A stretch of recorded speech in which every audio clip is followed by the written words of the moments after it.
নমস্কার বন্ধুরা, উন্নত সাউন্ড কোয়ালিটির জন্য আজকের গল্পটি শুনবার আগে অবশ্যই হেডফোন ব্যবহার করবেন। বিভূতিভূষণ বন্দ্যোপাধ্যায় সৃষ্ট তারানাথ চরিত্রটি নিয়ে লেখা গল্প ইতিমধ্যেই আপনারা শুনে ফেলেছেন বা পড়ে ফেলেছেন। তাঁর পুত্র তারাদাস বন্দ্যোপাধ্যায় এই তারানাথ চরিত্রকে নতুন ছোঁয়ায় উজ্জীবিত করে গেছেন। আমি এক শিশু গল্পকার, যে কাল্পনিক চরিত্র আমার আপনার মনন শৈলীকে নাড়িয়ে যায়, সেই চরিত্রকে নিয়ে আমাদের কল্পজগৎ কত কী ভেবে নেয়। সেই ভাবনার এক ছোট্ট বহিঃপ্রকাশ আমার এই গল্পের মাধ্যমে তারানাথ তান্ত্রিককে সম্মান জানাতে তারানাথ ফ্যান ফিকশন কলামে আপনাদের সামনে উপস্থাপন করবার চেষ্টা করছি। গল্পটি সম্পূর্ণ কাল্পনিক, বাস্তবতার সাথে কোথাও মিল খুঁজে পেলে তা সম্পূর্ণ কাকতালীয়। গল্প কখনো নেশা জাতীয় দ্রব্যকে মান্যতা দেয় না। তাই বন্ধুরা, গল্প শুরু থেকে শেষ পর্যন্ত শুনবেন। আশা রাখি আপনাদের সকলের মনোগ্রাহী হবে। ভজাই কখনোই তার গুরুদেবের সঙ্গ ছাড়ে না। এক কথায় বলতে গেলে ভজাই গুরুদেব তারানাথের ছায়াসঙ্গী। একবার তারানাথ ইচ্ছা প্রকাশ করলেন তাঁর বাল্যকালের বন্ধু তৎকালীন নকুলগড়ের জমিদার রমেন্দ্র নারায়ণ পাণ্ডার বাড়ি যাবেন। এবছর জমিদার রমেন্দ্র নারায়ণ পাণ্ডার বড় ছেলের পৈতে বিয়ে। তারানাথ চেলা ভজাইকে বললেন, ওরে ভজাই, একটু কাঠের বাক্স এনে দেখ তো রমেনের বাড়ি যাওয়ার চিঠিটায় কি লেখা আছে। আমার মনে হয় রমেনের ছেলে এই বছর 13 বছর হলো। ভজাই বলে, আমি দেখছি গুরুদেব, তবে কাঠের বাক্সে তো এবছর বন্যায় ডুবে গেছিল, কাগজগুলো কি ঠিক থাকবে? তারানাথ বললেন, তোর কি স্মৃতিভ্রংশ হলো? বাক্সটা তো বন্যার জলে ভাসছিল, ভাসা বাক্সে জল ঢুকবে কি করে? হাড় কঙ্কাল সরিয়ে কাঠের বাক্স বের করে পেতলের কবচাটা টেনে হিঁচড়ে খুলতেই আদ্যিকালের তালপাতার নানান ঠিকুচি ও কিছু কাগজ বার করে ভজাই নেড়ে চেড়ে দেখতে গিয়ে পেল রমেনবাবুর একখানি চিরকুট। ওই চিঠিতে লেখা, প্রিয় বন্ধু, আমার পুত্রের 13 বছর বয়সে পৈতে বিয়ে দেওয়ার ইচ্ছা প্রকাশ করিয়াছি। উক্ত অনুষ্ঠানে তোর উপস্থিতি একান্ত কাম্য। তোর আশীর্বাদ পাওয়ার অপেক্ষায় আমার পুত্র অপেক্ষমান। ইতি বন্ধু রমেন। তারানাথ বললেন, তাহলে আর দেরি কিসের? আমাদের তো বেরোতেই হবে। সেই 50 ক্রোশ পথ, পথে তো আর বাধা বিপত্তি কম নেই। পঞ্চভূত পরগনা, রায়গড়ের খাঁখা মাঠ, সাথে ওলাইচণ্ডীর মন্দির। এবারে পঞ্চভূত যদি উৎপাত করে তাহলে বগল দাবা করে নিয়ে যাব আর ঘোষেদের উড়নচণ্ডীর পরিত্যক্ত কাছারি মাঠের বটগাছে মন্ত্রকিলা গেঁথে আসব। বেটা আর কাউকে জ্বালাবে না। যদিও বা শুনেছি কিনা হরির বউটা কিছু মন্ত্র জানে, হয়তো সেই পরগনা ঠান্ডা করে রেখেছে। ভজাই বলে, আপনি গুরুদেব এত বছরের ঘটনা মনে রেখেছেন, আমি আবার একটু স্মৃতি জাগরণ করতে পারি না বাপু। হুঁকোটায় সুখ টান দিয়ে তারানাথ মৃদু হেসে বললেন,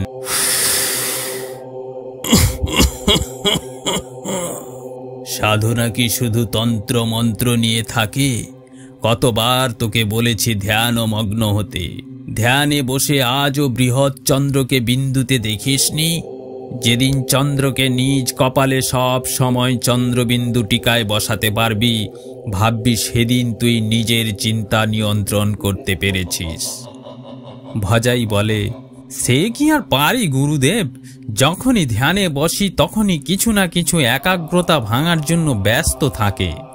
তারানাথ বললেন, যতক্ষণ না অতি প্রাকৃত কিছু দেখছিস ততক্ষণ তোর ধ্যান পূর্ণ হবে না।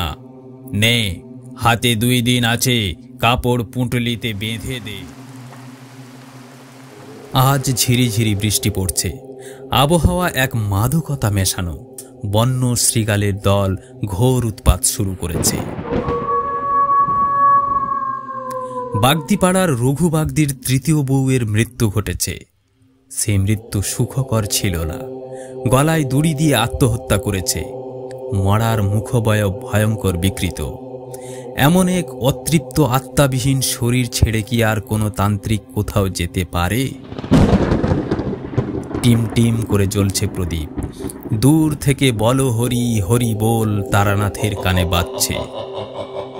এই কলরব শুনতে পেয়ে তারানাথ যেন অস্থির হয়ে উঠলেন। তিনি হুঁকোটা হুড় হুড় করে টেনে চলেছেন।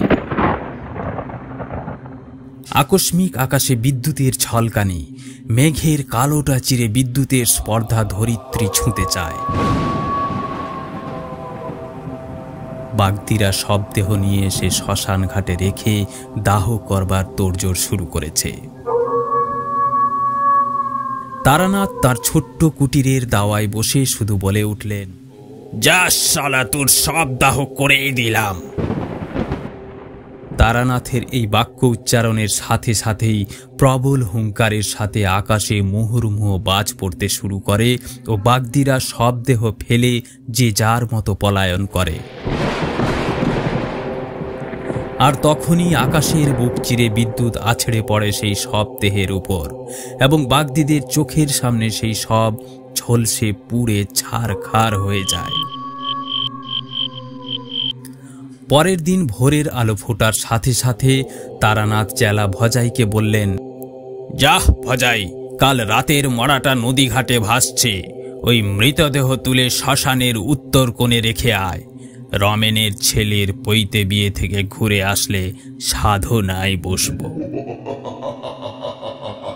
আজ ভজাইয়ের মন ভালো নেই। সে কাল রাতে গুরুর উগ্রচণ্ডাল রূপ দেখে বিরক্ত। এভাবে কি কেউ কারুর মরা তন্ত্র বলে ছিনিয়ে নিতে পারে? তাই গজগজ করতে করতে ভজাই নদী ঘাটের দিকে হাঁটা শুরু করে।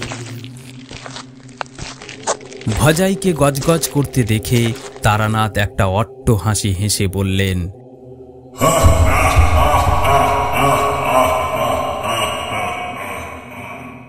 সহজে কি আর তন্ত্র সাধনা সফল হয়? মৃত্যুর পরেও বজ্রাঘাতে আবার মৃত্যু, মানে বিনা আত্মার মরার উপর বজ্রাঘাত। ঘোর সাধনা, সাধনায় সমাধি যাওয়া সৌভাগ্যের ব্যাপার। তুই কি বুঝবি রে ভজাই? যা, তোর আর মরা তুলতে হবে না, ও নিজেই হেঁটে শ্মশানের উত্তর কোণে শুয়ে পড়বে। ততক্ষণে ভজাই নদী চরে পৌঁছে গেছে। কোনো মরার হদিশ না পেয়ে আবার গজগজ করতে করতে ফিরে আসে গুরুদেবের জীর্ণ কুটিরে। যথারীতি ঠিক তার পরের দিন তারানাথ ও চেলা ভজাই বন্ধু রমেনের বাড়ির উদ্দেশ্যে সকাল সকাল রওনা দেন। পথে যেতে যেতে রঘুরাম আশ্রমে ক্ষণিক বিশ্রাম ও দুপুরের আহারাদি সেরে বিকেলের দিকে তারানাথ আবার রওনা দিলেন। গুরুদেবের ঝোলা কাঁধে করে বইতে বইতে চেলা ভজাই হাঁপিয়ে উঠেছে দেখে তারানাথ একটা হুঙ্কার ছেড়ে বললেন, আয়, তোরা কে কোথায় আছিস? এই হুঙ্কারে যদি কাছে না আসিস তাহলে আজ তোদের দিয়ে আমার পা ধোয়া করাবো। নিয়ে যা আমার পুটলি, ভজাইকে উদ্ধার কর। ভজাই একটু বিরক্ত মাখা গলায় জিজ্ঞেস করে, গুরুদেব, আপনার গঞ্জিকা সেবন কি একটু বেশি হয়ে গেছে? আপনার এই পুঁটলিতে যে সকল সাধনার সরঞ্জাম আছে, এগুলো কি কোনো আত্মা ছুঁয়ে দেখার স্পর্ধা দেখাবে? আপনি পারেনও বটে। চেলা ভজাইকে তারানাথ বললেন, তুই পুঁটলিটা এখানে রাখ, আর ওই দূরে দেখছিস একটা দড়ি ঝুলছে গাছে, ওটা পেড়ে নিয়ে আয়, বাকিটা আমি দেখছি। ভজাই আপন মনে বিড়বিড় করতে করতে বলছে, গুরুদেবের কি মতিভ্রম হলো? চেলা ভজাই গাছ থেকে দড়ি খুলে নিয়ে এসে দেখে গুরুদেবের পুঁটলিটা নেই। গুরুদেব একটা ছাগলের কান ধরে কিছু একটা মন্ত্র পড়ছেন আর ছাগলটা চুপচাপ দাঁড়িয়ে রয়েছে। ইশারায় চেলা ভজাইকে বললেন, এর গলায় দড়িটা বাঁধ আর চল। চেলা ভজাই ছাগলটাকে দেখে অবাক হয়। বিশেষ কথা না বাড়িয়ে ছাগলটার গলায় দড়ি বেঁধে আবার দুজন এগিয়ে যেতে থাকে। হাঁটতে হাঁটতে গুরুদেব বলছেন, এবার একটু বোঝাটা হালকা হলো তো, আর আমার উপর বিরক্ত হোস না। রাতের মধ্যে যেন কৃষ্ণগঞ্জ চটি পর্যন্ত পৌঁছাতে পারি, তার বেশি দেরি হলে কৃষ্ণ প্রহর এসে পড়বে, এগোনো মুশকিল হবে। একটু এগিয়ে চেলা ভজাই গান ধরেছে, মহিমা গুরুই জানি না, এই জগৎ বড়ই অচেনা, তন্ত্র মন্ত্র সবই অজানা, এই দুনিয়া বড় অচেনা। তারানাথ গলায় দলা পাকানো শুকনো কাশি নিয়ে বললেন,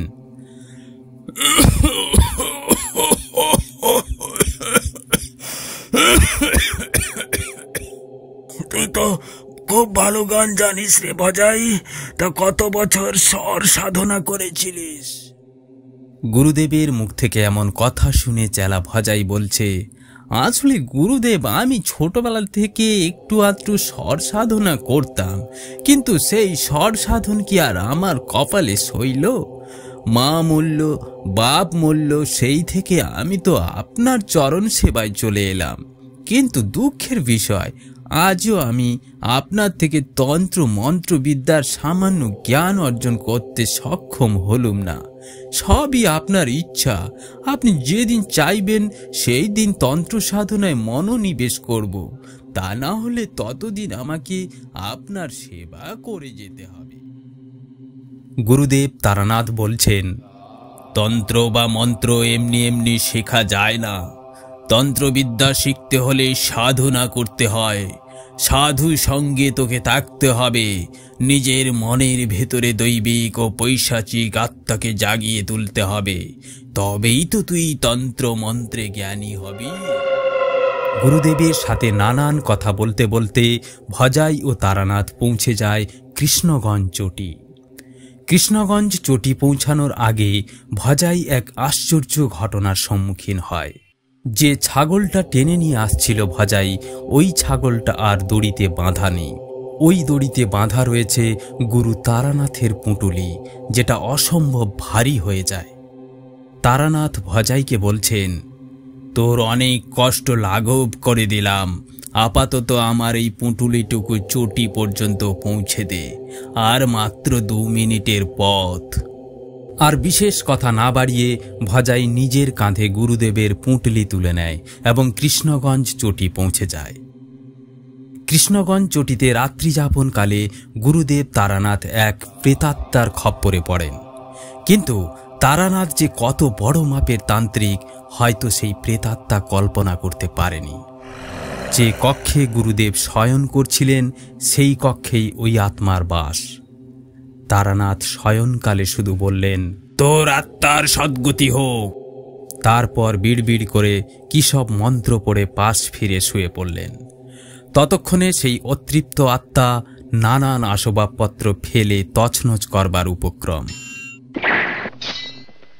চেলা ভজাই তারানাথকে বলছে, গুরুদেব, এর কিছু বিহিত করুন, সারা রাত এইভাবে উৎপাত করলে তো সুখ নিদ্রা সম্ভব নয়, কাল আবার বহু পথ হাঁটতে হবে যে। এবার তারানাথ বিড়বিড় করে কি একটা মন্ত্র পড়লেন এবং চেলা ভজাইকে বললেন, তুই ঘুমা, আমি একটু হুঁকো টেনে আসি। এই বলেই তারানাথ চটি থেকে বেরিয়ে অন্ধকার থেকে এক তেঁতুল গাছের গোড়ায় বসলেন। ততক্ষণে ওই তেঁতুল গাছে প্রেতাত্মার নাচন কোদন শুরু হয়ে যায়। মনে হয় যেন এই বুঝি গাছ শুদ্ধ কেউ উপড়ে ফেলবে। তারানাথ মন্ত্র বলে নিজের শরীরে সুরক্ষা বলয় তৈরি করলেন। তারপর জোর জোর মন্ত্রোচ্চারণ করতে লাগলেন। আর ওই প্রেতাত্মা বেশ কিছুক্ষণ তেঁতুল গাছে লম্ফঝম্প করে ক্ষান্ত হয়। এবার তারানাথ তার হুঁকো বাড়িয়ে বললেন, এই ধর আমার হুঁকো, যা তামাক সাজিয়ে কাঠ কয়লা চাপিয়ে নিয়ে আয়। ওই অতৃপ্ত আত্মা অদৃশ্যে তারানাথের হাত থেকে হুঁকো নিয়ে মিলিয়ে যায়, আর কিছুক্ষণের মধ্যেই গনগনে কাঠ কয়লার আগুন নিয়ে তামাক সাজিয়ে দেয়। সেই রাতে তারানাথ দীর্ঘ সময় সেই প্রেতাত্মার সাথে কথা বলে। তন্ত্র ও মন্ত্র বলে আত্মাটিকে ওই তেঁতুল গাছে বড় একটা লোহার কিল মেরে আটকে দেন। তারপর বলেছেন, যেদিন কেউ এই গাছের একটা ডাল কেটে জ্বালানি হিসাবে ব্যবহার করবে, সেই দিন তোর আত্মার মুক্তি মিলবে। ততদিন তুই এই তেঁতুল গাছে আটকে থাকবি, আর উৎপাত করতে পারবি না। তারানাথকে এমনটা বলতে শুনে সেই অতৃপ্ত আত্মা কান্নায় ভেঙে পড়ে। তারানাথ হুঁকো টেনে আবার গিয়ে চটির ঘরে আশ্রয় নেন ও রাতটা সুখনিদ্রায় যান। পরের দিন আবার বন্ধুর বাড়ির উদ্দেশ্যে যাওয়া। তারানাথ বন্ধুর বাড়ি পৌঁছে এক অলৌকিক ঘটনা ঘটিয়েছিলেন। সেই ঘটনাটা কি আমরা অবশ্যই আগামীর গল্প পৈতে ভূতের নাচন থেকে জানব। বন্ধুরা, তারানাথ সম্পর্কিত আজকের এই ছোট্ট গল্পটি আপনাদের কেমন লাগলো নিজ নিজ মতামত দিতে ভুলবেন না। যে সমস্ত শ্রোতা বন্ধুরা নতুন করে আমার ইউটিউব চ্যানেলে আসছেন এবং গল্প শুনছেন, তাদের অনুরোধ করব এ জাতীয় গল্পের আপডেট প্রতিনিয়ত পেতে চাইলে আমার ছোট্ট ইউটিউব চ্যানেলটিকে সাবস্ক্রাইব করে বেল আইকনটি বাজিয়ে রাখবেন। আপনার একটা মূল্যবান মতামত গল্প পাঠে প্রেরণা যোগায়। সকলে ভালো থাকবেন, সুস্থ থাকবেন এই কামনা করি। নমস্কার।